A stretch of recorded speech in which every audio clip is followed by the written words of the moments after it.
बच्चों, social with Savita channel पर आप सभी का स्वागत है। आज हम क्लास 7th के जो देख सकते हैं हमारे अतीत है, इतिहास है और क्लास 7th के चैप्टर 2 है। इससे पहले हमने चैप्टर 1 डाल दिया है। यदि आपने नहीं किया है तो जाकर देख सकते हैं। चैप्टर के नाम है राजा और उनके राज्य। चलिए हम देखते हैं। और ये जो है हमारा NCERT न्यू बुक है 25-26 सेशन, इसके अकॉर्डिंग है। ये बाइलिंगुअल होगा, इंग्लिश मीडियम और हिंदी मीडियम दोनों मीडियम में होगा। अभ्यास प्रश्न उत्तर है और एक्सरसाइज है। तो चलिए हम अब अपना प्रश्न की ओर बढ़ते हैं, देखते हैं। पहला हमारा प्रश्न जो है, देखिए हमारा पहला प्रश्न जो है, यहाँ देखिए जोड़े बनाओ। तो यहाँ देखिए गुज्जर प्रतिहार दिया है, राष्ट्रकूट दिया है, पाल दिया है और चोल दिया है, इधर देख सकते हैं। और दूसरी तरफ देखिए पश्चिमी दक्कन दिया है, बंगाल दिया है, गुजरात और राजस्थान दिया है, तमिलनाडु दिया है। तो इसको हमें सही मिलान करना है कि किससे। तो जो गुजर प्रतिहार जो होंगे गुजरात से होंगे और राष्ट्रकूट जो है पश्चिमी दक्कन से हो गए, पाल जो हो गए बंगाल के हो गए और चोल जो हो गए बिल्कुल तमिलनाडु। आप नीचे आंसर भी देख सकते हैं यहाँ पे इस तरह से। और आप बच्चों इसे कॉपी में भी नोट करते हुए चलिएगा ताकि आप बाद में इजीली आसानी से याद कर सकते हैं, नहीं तो आपके लिए बाद में दिक्कत हो जाएगा। तो इंग्लिश मीडियम वाले बच्चे भी देख लें, आप देख सकते हैं इस तरह से मैचिंग। यहाँ आंसर दिया हुआ है, तो यहाँ देखिए आप मैचिंग कर सकते हैं और कॉपी में भी इसे नोट कर लीजिएगा। और ये सामने सामने है तो नीचे आंसर है और एक क्वेश्चन है। हम सेकंड क्वेश्चन की ओर बढ़ते हैं। देखिए हमारा सेकंड क्वेश्चन क्या कहता है। त्रिपक्षीय संघर्ष में लगे 3 पक्ष कौन कौन से हैं। तो ये हमारा प्रश्न आंसर देखिए, त्रिपक्षीय संघर्ष में लगे 3 पक्ष जो है गुज्जर हैं, गुज्जर प्रतिहार, राष्ट्रकूट और पाल थे, जो कन्नौज पर नियंत्रण के लिए आपस में लड़ते थे। तो इस तरह से इंग्लिश मीडियम वाले बच्चे भी देख लेंगे और वो भी कहते जाइएगा। चलिए अब हम आगे बढ़ते हैं अगले प्रश्न की ओर। तरह से और हम थर्ड प्रश्न की ओर बढ़ते हैं। हमारा थर्ड प्रश्न देखिए, चोल साम्राज्य में सभा की किसी समिति का सदस्य बनने के लिए आवश्यक शर्तें क्या थी। तो ये देखिए अब हम आंसर देखते हैं कि उत्तर मेरूर अभिलेख के अनुसार चोल साम्राज्य में सभा की किसी समिति का सदस्य बनने के लिए आवश्यक शर्तें निम्नलिखित थी। पहला थी कि वे भूमि का स्वामी होना चाहिए, उनके पास अपना घर होना चाहिए, उनकी उम्र 35 से 70 वर्ष के बीच होना चाहिए, उन्हें वेदों का ज्ञान भी होना चाहिए और उन्हें प्रशासनिक मामलों की अच्छी जानकारी होनी चाहिए और ईमानदार होना चाहिए। वह पिछले 3 सालों में किसी समिति का सदस्य नहीं रहा हो, जिसने अपने संबंधियों के खाता जमा नहीं करवाए वो चुनाव नहीं लड़ सकता। तो यहाँ ये शर्तें थी। अब इंग्लिश मीडियम वाले बच्चे भी करके देख लेंगे इस तरह से। ये देखिए ये हमारा क्वेश्चन हो गया और ये आंसर हो गया और ये आपके पॉइंट हो गए 50 पॉइंट। तो इस तरह से आप देख लीजिए।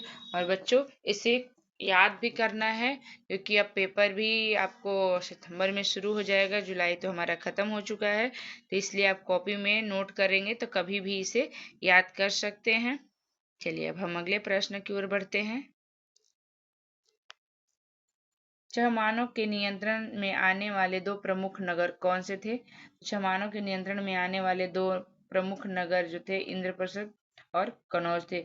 इस तरह से इंग्लिश मीडियम वाले बच्चे भी अपना देख करके, यहाँ दिल्ली और अजमेर दिया हुआ है। राष्ट्रकूट कैसे शक्तिशाली बने। तो देखिए यहाँ उत्तर में पहला 8वीं सदी के मध्य में एक राजपूत प्रमुख दंती दुर्ग ने अपने चालुक्य स्वामी की अधीनता अस्वीकार कर दी। दंती दुर्ग ने चालुक्य राजाओं को युद्ध में हरा दिया और उन्हें हिरण गर्भ अनुष्ठान भी करवाया। इसके बाद वह स्वयं के क्षत्रिय घोषित कर दिया। इस तरह से देखिए, और इंग्लिश मीडियम वाले बच्चे भी ये देख करके कर लीजिएगा।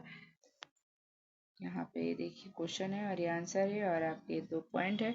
अब हम, क्योंकि इंग्लिश मीडियम वाले बच्चे देख कर लेंगे, नहीं तो बहुत ज़्यादा वीडियो लंबा हो जाएगा। 6th प्रश्न है, नए राज्यवंशों ने स्वीकृति हासिल करने के लिए क्या किया? तो यहाँ आंसर देख सकते हैं। स्वीकृति हासिल करने के लिए नए राजवंशों ने ब्राह्मणों की सहायता से पवित्र अनुष्ठान किए, जैसे राष्ट्रकूट प्रमुख नीची जाति के गंतिद्रुग ने हिरण्यगर्भ अनुष्ठान करवाया उस तरह से। ये चलिए देखिए, और इंग्लिश मीडियम वाले बच्चे भी अपना देख कर लीजिए, और इस तरह से देखिए,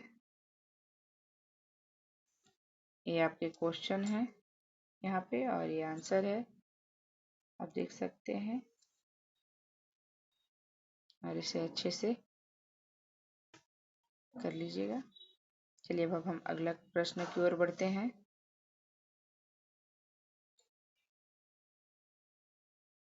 हमारा जो प्रश्न है 7, तमिल क्षेत्र में किस तरह की सिंचाई व्यवस्था का विकास हुआ? यह प्रश्न है और आंसर देखिए, तमिल क्षेत्र में निम्न प्रकार की सिंचाई की व्यवस्था का विकास हुआ। डेल्टा क्षेत्रों में खेतों तक पानी पहुंचाने के लिए नहरों का निर्माण हुआ। कुछ क्षेत्र में कुएं खोदे गए। अन्य स्थानों पर वर्षा जल के संग्रहण हेतु बड़े बड़े जलाशय बनाए गए। उसी तरह से आप देख सकते हैं, ये प्रश्न देख लीजिए, ये प्रश्न है और ये आंसर है। और इस तरह से पॉइंट में, और इसी तरह से पॉइंट में ही आपको क्वेश्चन में भी करना है, तो अच्छे नंबर आपको मिलेंगे। अभी से हैबिट बना रहेगा। चलिए हम अगला प्रश्न की ओर बढ़ते हैं।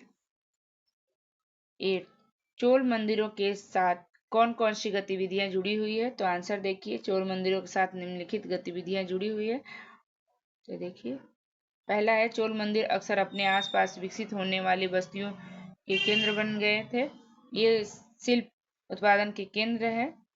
मंदिर सामाजिक, आर्थिक, सांस्कृतिक और धार्मिक गतिविधियों के केंद्र थे। चोल मंदिरों में कांसे की मूर्तियां भी लगाई जाती थी।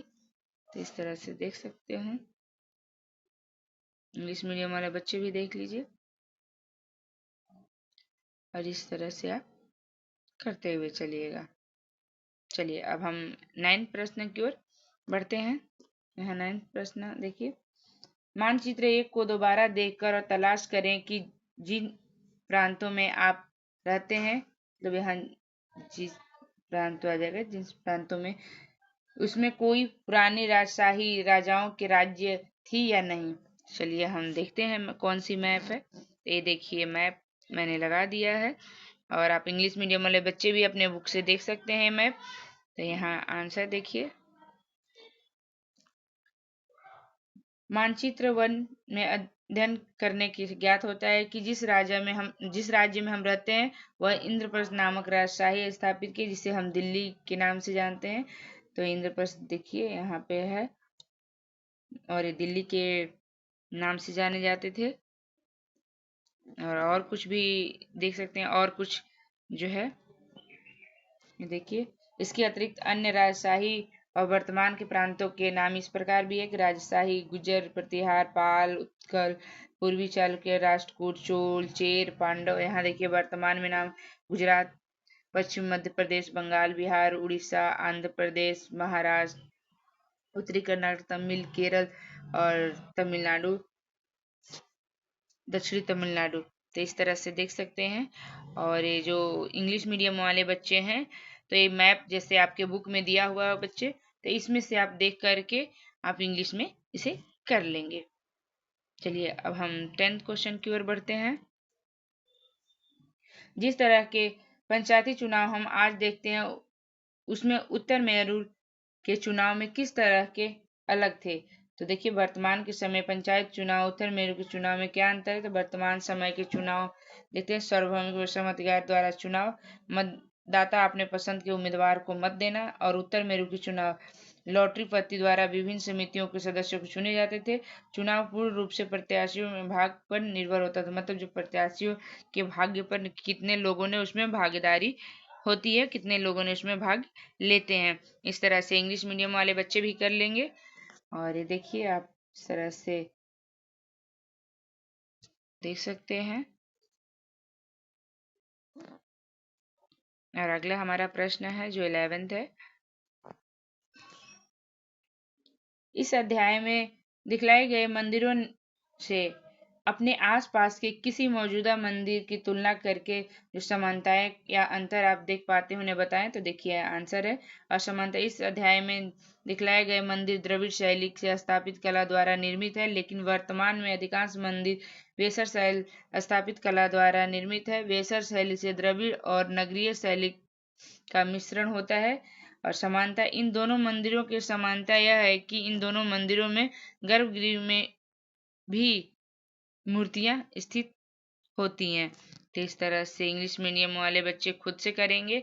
चलिए इसी तरह की आप भी अपने आसपास के मंदिरों में देखेंगे और उसमें समानता और असमानता मतलब क्या उसमें डिफरेंट है तो ये देखेंगे। और ये देखिए 12 क्वेश्चन हमारा, आज के समय में वसूले जाने वाले करों के बारे में और जानकारी हासिल करें। क्या यह नकद के रूप में है, वस्तु रूप से में है या श्रम सेवा के रूप में है। तो आंसर देखिए वर्तमान समय प्रत्यक्ष कर और अप्रत्यक्ष कर के रूप में वसूल किए जाते हैं। प्रत्यक्ष कर के रूप में आयकर, संपत्ति कर, उत्तराधिकारी कर, मृत्यु कर आदि। अप्रत्यक्ष कर के रूप में उत्पादन शुल्क, बिक्री कर प्रमुख आदि।